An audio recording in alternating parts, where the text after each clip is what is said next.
Selamat malam. Salam sejahtera dalam kasih Tuhan Yesus Kristus. Kita langsung saja membaca Alkitab kita. Ayat yang saya akan bacakan ini merupakan judul khotbah saya, yaitu orang benar tidak dibiarkan Tuhan goyah. Mari kita bangkit berdiri dan membaca Mazmur 55 ayat yang ke-23. 2, 3. Serahkanlah khawatirmu kepada Tuhan, maka Ia akan memuliakan engkau, tidak untuk selama-lamanya. Ya, terima kasih saudara. Sekali lagi saya baca bagian B saja. Tidak untuk selama-lamanya dibiarkannya orang benar itu goyah. Kita patut bersyukur memiliki Tuhan yang baik, Allah yang sangat mengasihi umatnya, sehingga Dia berjanji bahwa Dia tidak akan membiarkan orang yang benar itu goyah. Dan ini Tuhan janjikan bagi saudara dan saya. Dikatakan untuk selama-lamanya. Betapa kasih Tuhan itu luar biasa. Kasih Tuhan tidak hanya berlaku untuk sementara, tetapi kasih Tuhan berlaku untuk selama-lamanya. Dan kita juga patut bersyukur karena dahulunya kita adalah orang-orang yang patut untuk dimurkai. Karena pada dasarnya kita memang orang-orang yang tidak benar, saudara-saudara. Tetapi oleh kasih sayang Tuhan yang begitu besar, sehingga kita dibuat menjadi orang yang benar. Mazmur 143, dia berkata,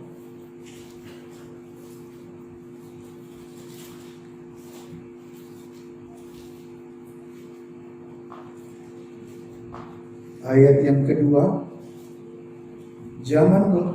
janganlah berperkara dengan hamba-Mu ini, sebab di antara yang hidup tidak seorang pun yang benar di hadapan-Mu.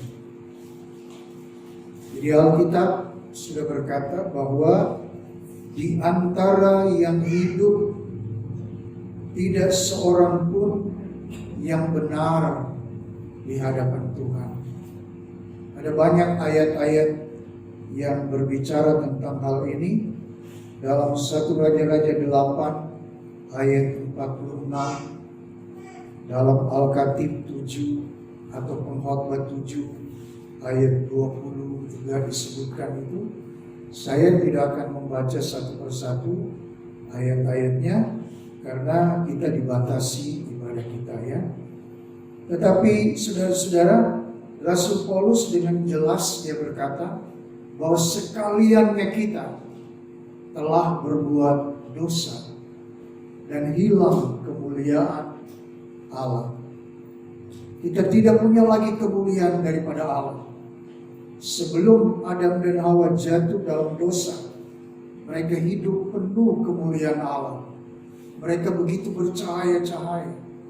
Mereka menikmati benar-benar hadirat daripada Allah. Tapi ketika dia melanggar firman Allah, maka kemuliaan itu hilang. Termasuk generasi penerus daripada Adam dan Hawa ini. Tetapi saudara-saudara, kita patut bersyukur, ya. Sebab dalam Roma pasal 3 3 ayat 24 di sana dikatakan,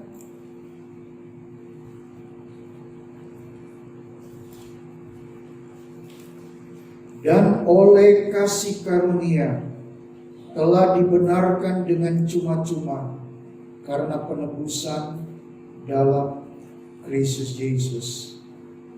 Kristus Yesus telah ditentukan Allah menjadi jalan pendamaian karena iman dalam darahnya.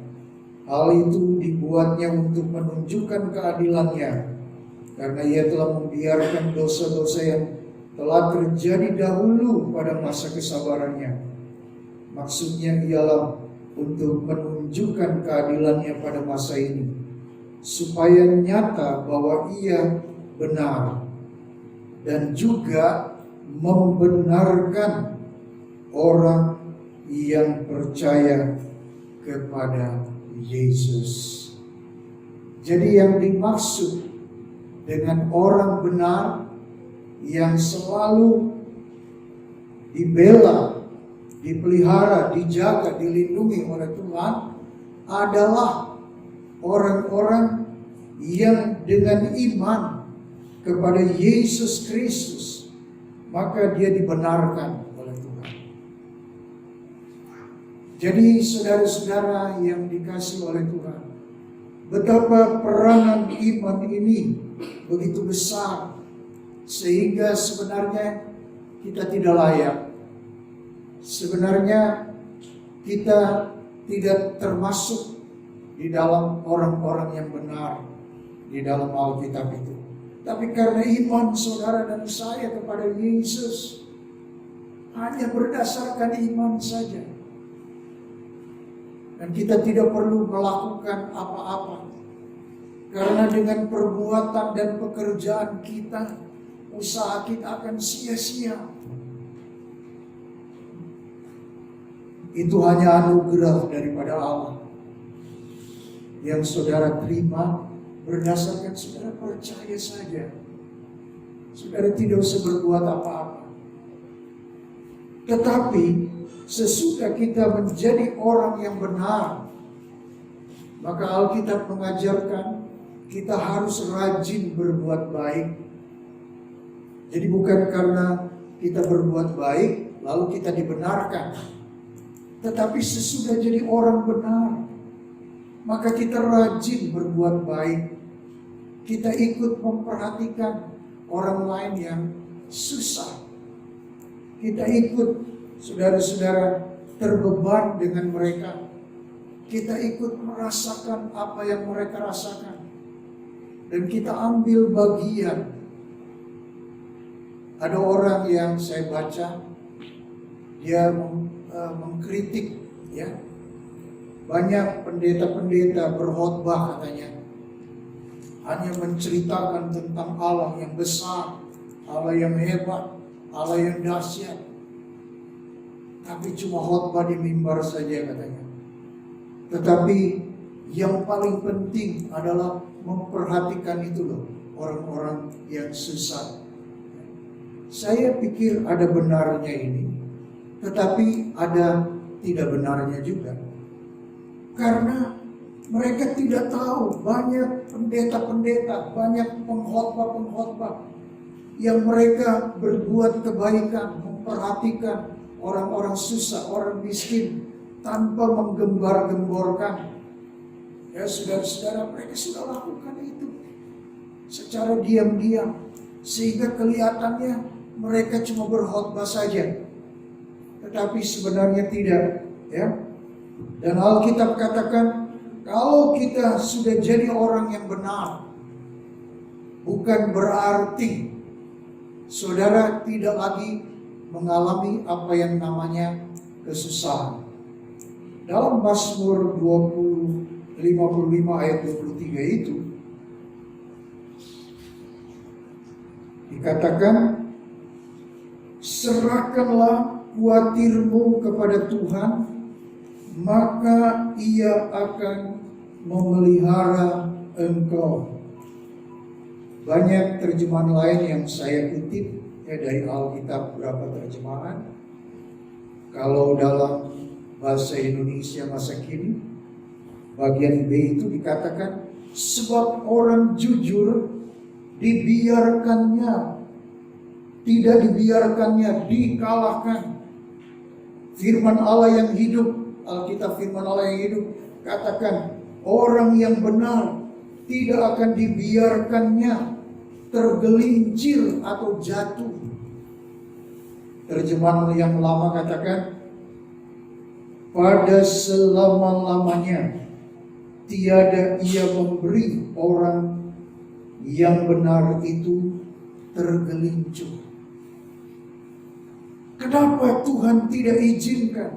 Kenapa Tuhan tidak biarkan orang benar itu dia sampai goyah, dia sampai jatuh, atau dia sampai tergelincir, atau dia sampai dikalahkan oleh tantangan-tantangan yang ada di dalam dunia ini, kekhawatiran yang ada di dalam dunia ini, beban yang berat. Kalau dalam bahasa Inggris di sana dipakai kata khawatir itu adalah beban. Ya. Cast thy burden upon the Lord, and He shall sustain thee. Shall never suffer the righteous to be moved. Jadi kita lihat di sini dikatakan bagaimana kita harus menyerahkan kekhawatiran kita, menyerahkan kesusahan kita, menyerahkan beban-beban yang ada dalam kehidupan kita, sekalipun kita sudah jadi orang yang benar. Kita harus serahkan itu kepada Tuhan, agar Tuhan akan membela kepada kita sekalian. Tuhan tidak mengizinkan, Tuhan tidak mau gara-gara kesusahan itu, gara-gara beban itu, sehingga saudara dan saya dikatakan menjadi berpindah tempat. Saudara menjadi tidak berdiri teguh lagi. Saudara menjadi bergeser dari keyakinan saudara. Dalam Kolose 1 ayat yang ke-23,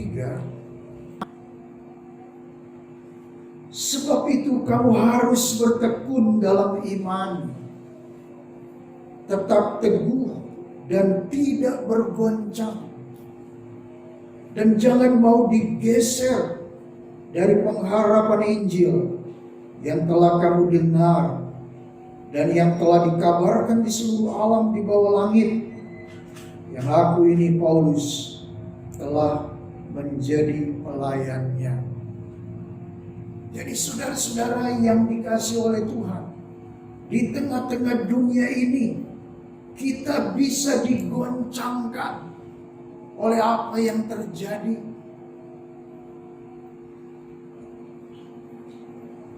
COVID-19 menggoncang seluruh dunia.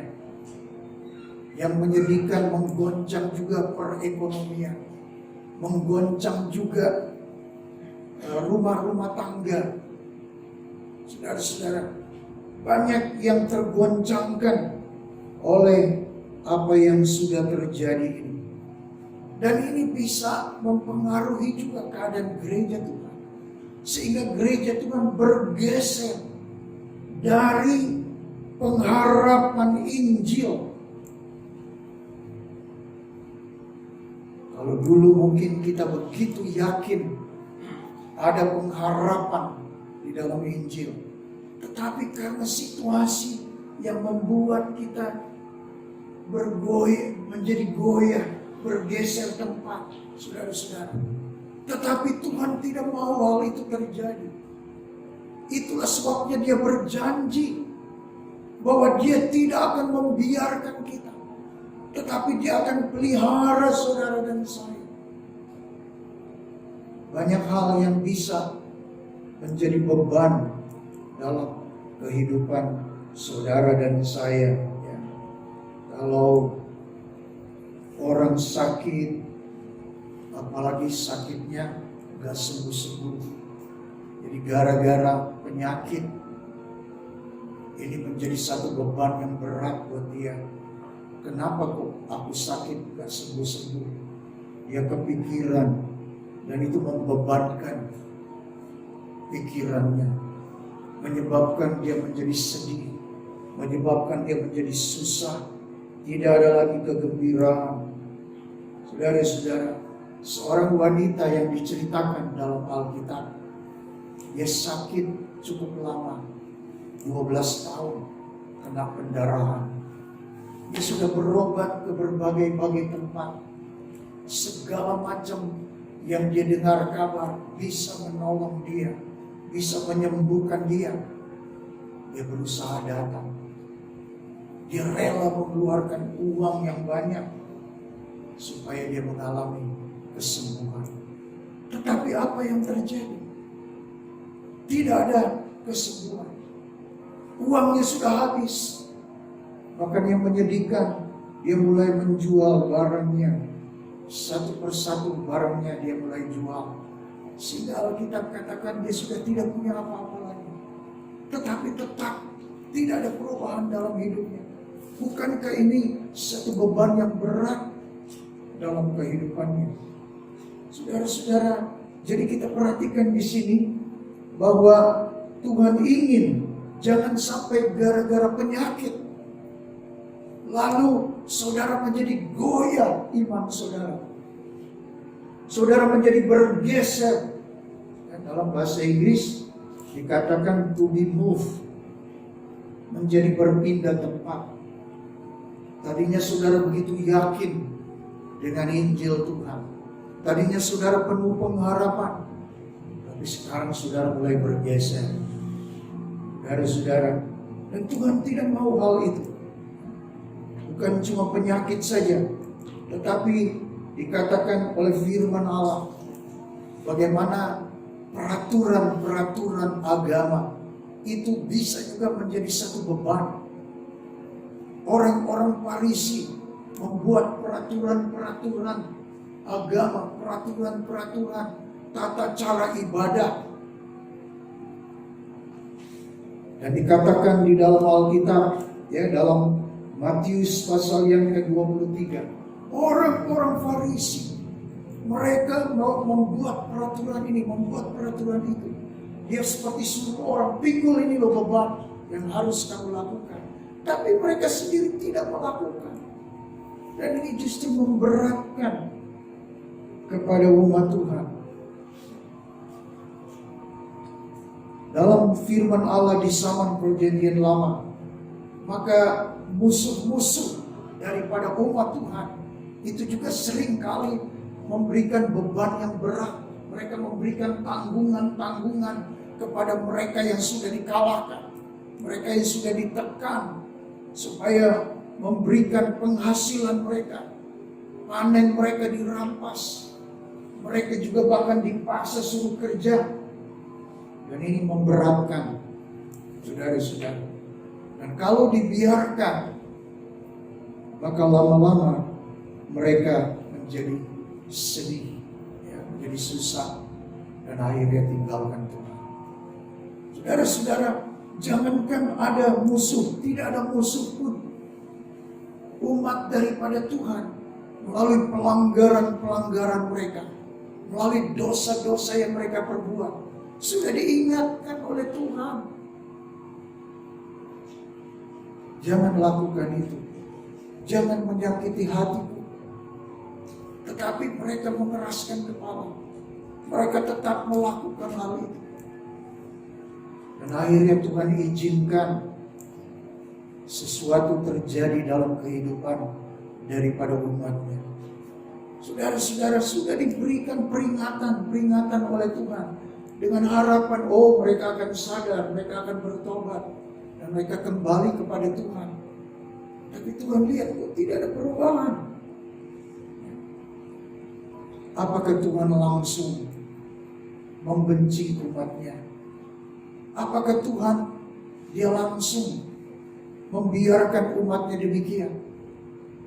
Ketika saya membaca di dalam Nabi Yesaya pasal 57, ya, Luar biasa. Saya melihat kasih Tuhan yang begitu besar.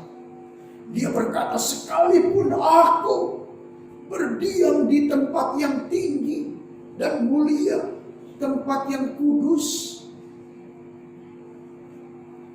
tetapi aku diam juga di dalam hati yang hancur, di dalam hati yang rendah, di dalam hati, di dalam jiwa yang remuk, redam, karena mengalami beban yang berat, tidak bisa dipikul lagi. Tuhan katakan, aduh kalau saya biarkan begini terus, bisa-bisa mereka sudah tidak akan bertahan lagi. Ya. Dalam Yesaya 57 di sana dikatakan, saya suka ayat ke-16 itu, dia berkata, sebab bukan untuk selama-lamanya aku hendak berbantah, dan bukan untuk seterusnya aku hendak murka, supaya semangat mereka jangan lemah lesu di hadapanku. Padahal akulah yang membuat nafas kehidupan. Jadi Tuhan juga melihat batas kemampuan daripada umatnya. Kalau terus-terus Tuhan biarkan mereka, saudara-saudara, maka akhirnya mereka bisa patah semangat, dan mereka juga akhirnya tidak bisa hidup lagi. Oleh sebab itu Tuhan dia berkata, sekalipun aku diam di tempat yang maha tinggi, di tempat yang maha mulia, aku bersemayam untuk selama-lamanya di tempat yang namanya maha kudus. Aku bersemayam juga di tempat bersama-sama orang yang remuk dan rendah hati.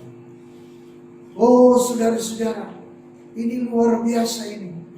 Tuhan yang kita sembah, dia ternyata juga, dia tidak hanya diam di sorga, tapi dia juga mau diam di dalam hati saudara dan saya. Oleh sebab itu, mari hari-hari ini kita lebih banyak berdoa, lebih banyak merendahkan diri, lebih banyak kita datang kepada Tuhan, lebih banyak saudara-saudara kita hancur hati di hadapan Tuhan. Raja Daud pernah mengalami beban yang begitu berat. Itu karena dosa yang dia perbuat. Dia katakan di dalam Mazmurnya pasal yang ke-38 ayat yang ke-5, sebab kesalahanku telah menimpa kepalaku, semuanya seperti beban berat yang menjadi terlalu berat bagiku. Kadang-kadang tanpa kita sadari, kita keceplosan omong, kita keliru omong, dan kita sudah menyakiti orang lain. Kita pikir menurut kita itu sudah benar. Saya mengatakan yang benar. Saya harus bilang ya, yang benar ya harus saya bilang benar. Yang salah ya saya harus bilang salah.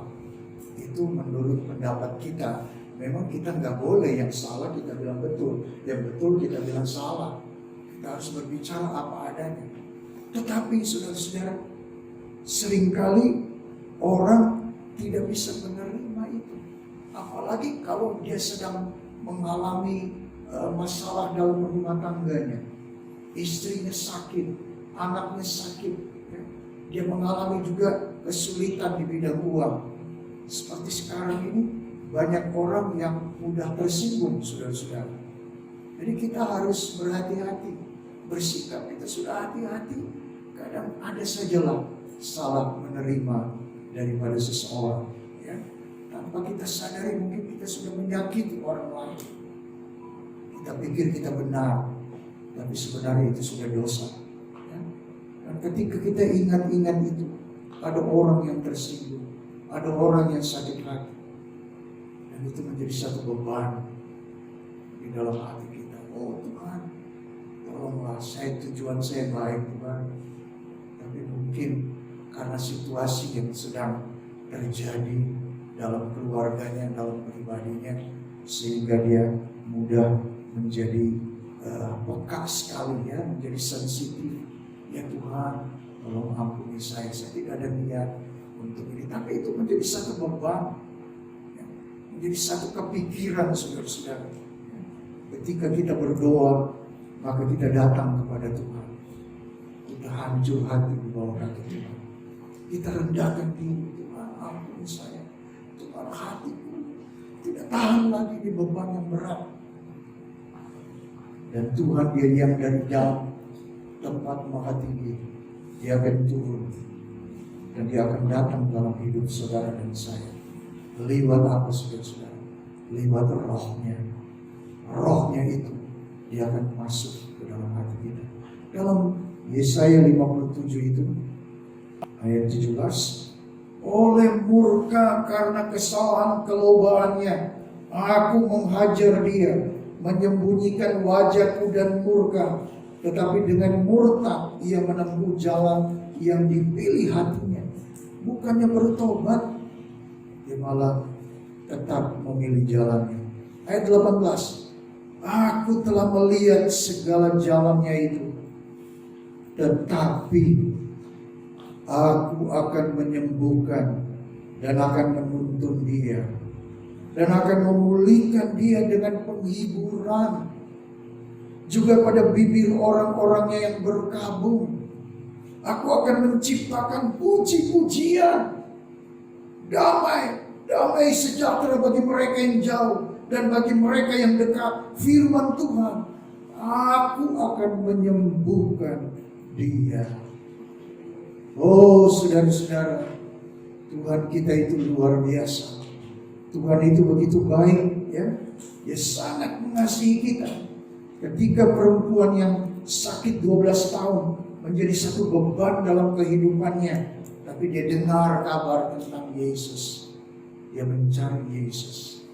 Dan dia berkata dengan iman, kalau saya menjamah ujung jubahnya saja, ujung jubahnya, aku pasti sembuh.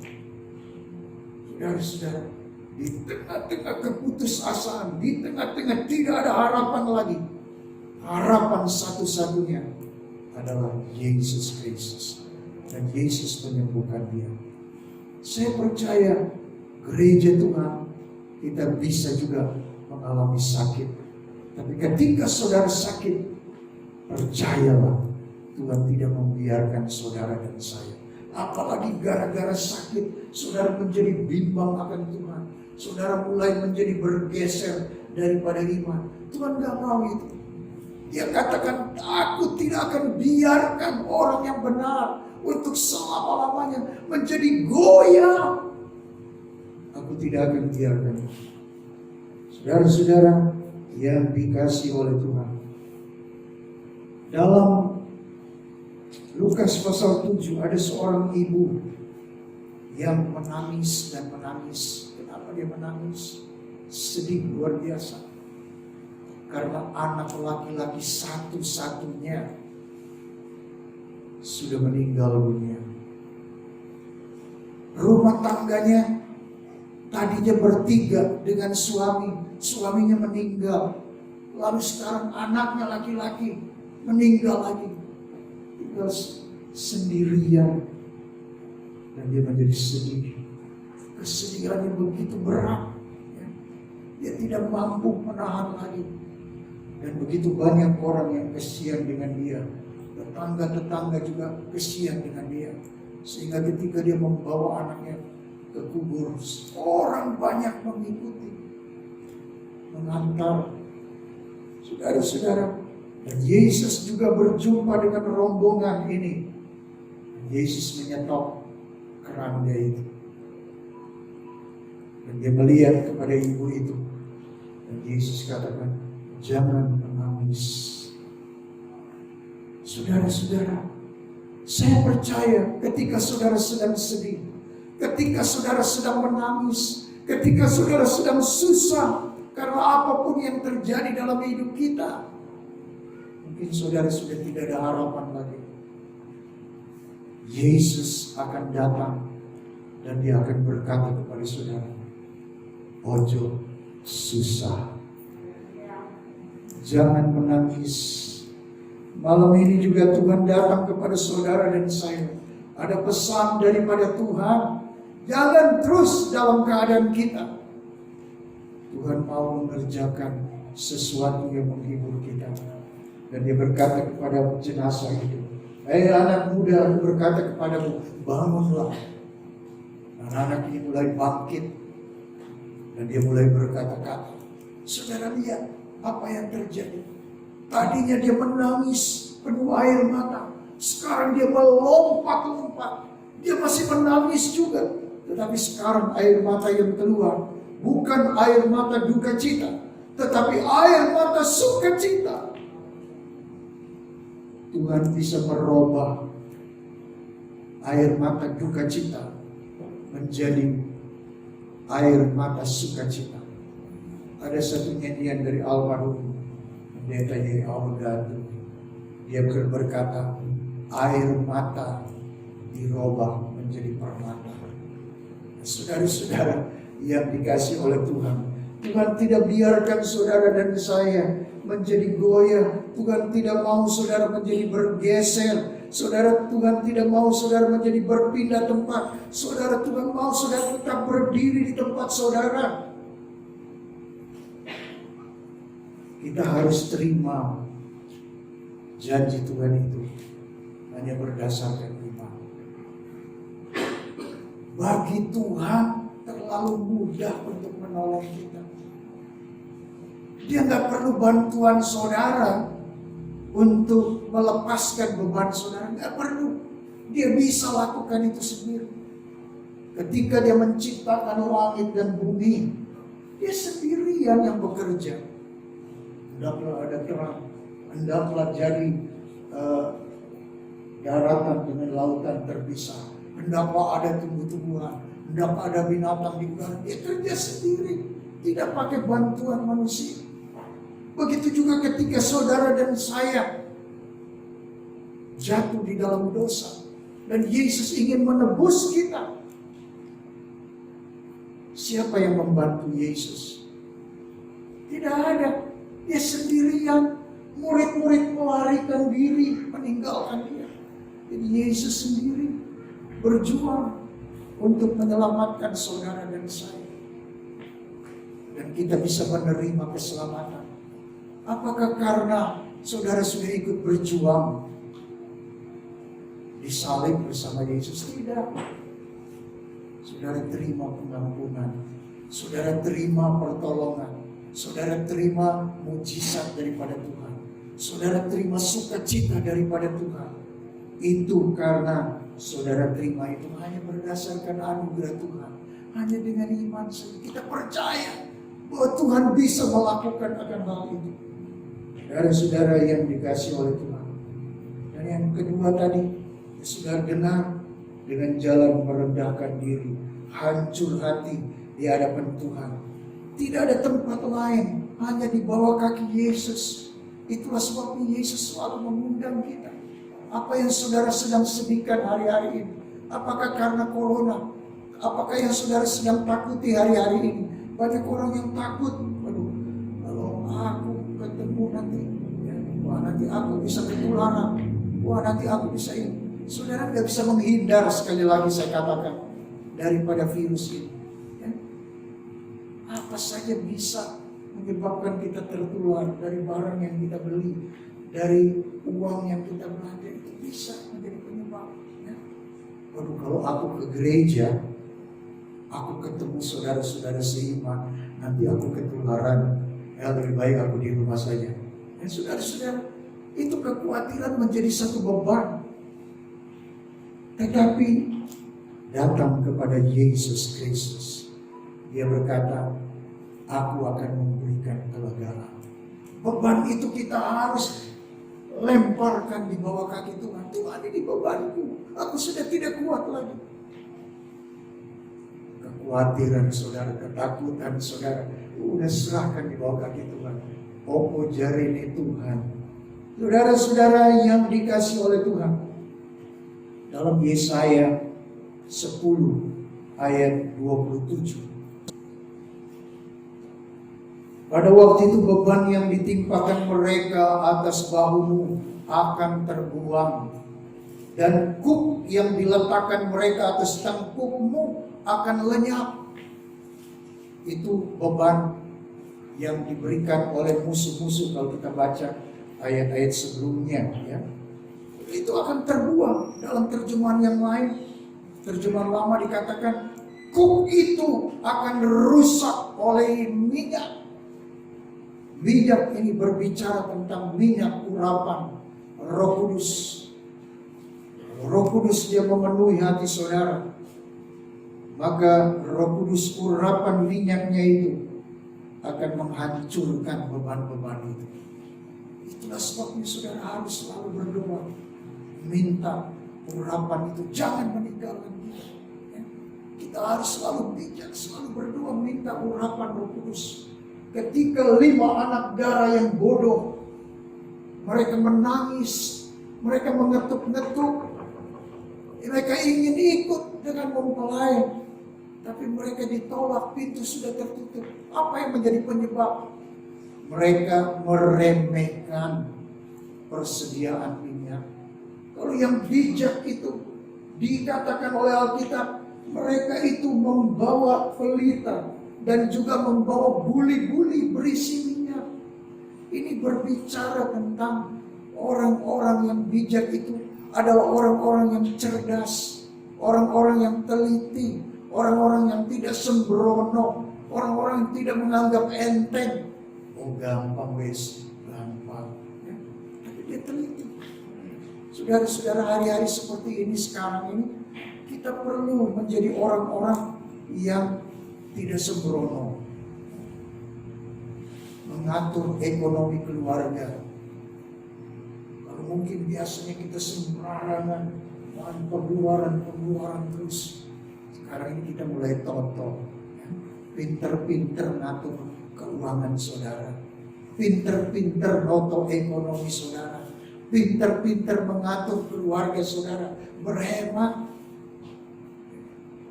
Bahkan juga terutama kita selalu dikatakan dalam firman Allah, orang yang bijak, 5 darah yang bijak itu adalah mereka yang selalu memikirkan masa depan, memikirkan jangka panjang, bukan hanya memikirkan yang ada sekarang, tapi apa yang akan terjadi di depan. Saudara-saudara, dan mereka itulah yang dijemput dan bersama-sama dengan mempelai. Ini berbicara hari kedatangan Tuhan. Ini juga berbicara tentang sebelum Yesus datang. Mungkin kita udah waktunya kita di dalam dunia. Sebelum kita menghembuskan nafas, jangan sampai kita lalai. Selalu kita bijak, selalu kita ingat masa depan. Mikirin duit terus, mikir juga bahwa kita perlu juga untuk melakukan firman Allah. Ibadah termasuk salah satu perintah daripada Tuhan. Kita memberi persembahan perpuluhan, itu juga salah satu perintah daripada Tuhan. Kita berbuat baik kepada orang-orang yang susah, itu juga merupakan perintah daripada Tuhan. Dan orang-orang yang bijak, dia memperhatikan itu. Dia memikir jangka panjang, dia memikir ke depan. Dan minyak ini juga, dia berbicara tentang bukan hanya keselamatan saudara, tetapi juga bicara urapan Roh Kudus. Menjelang Yesus datang kali yang kedua, kalau kita dipenuhi dengan Roh Kudus, minyak urapan itu ada di atas gereja Tuhan. Kita akan dibawa dengan sayap burung nasa. Itu berbicara tentang kuasa Roh Kudus. Urapan Tuhan ada di atas kita. Kuasa Tuhan ini akan meraihkan saudara, seperti Filipus diraihkan daripada sida-sida api itu. Dia dibawa terbang dalam tempo sekejap. Gereja Tuhan juga akan disingkirkan oleh kuasa Roh Kudus, oleh sayap burung nasa. Kita akan tiba di satu tempat yang aman, jauh dari mata si ular. Antikris tidak bisa menemukan saudara dan saya. Kita aman dalam pemeliharaan Tuhan. Malam ini, kalau ada beban yang berat, mari kita datang, serahkan kepada Tuhan. Tuhan memberkati kita sekalian.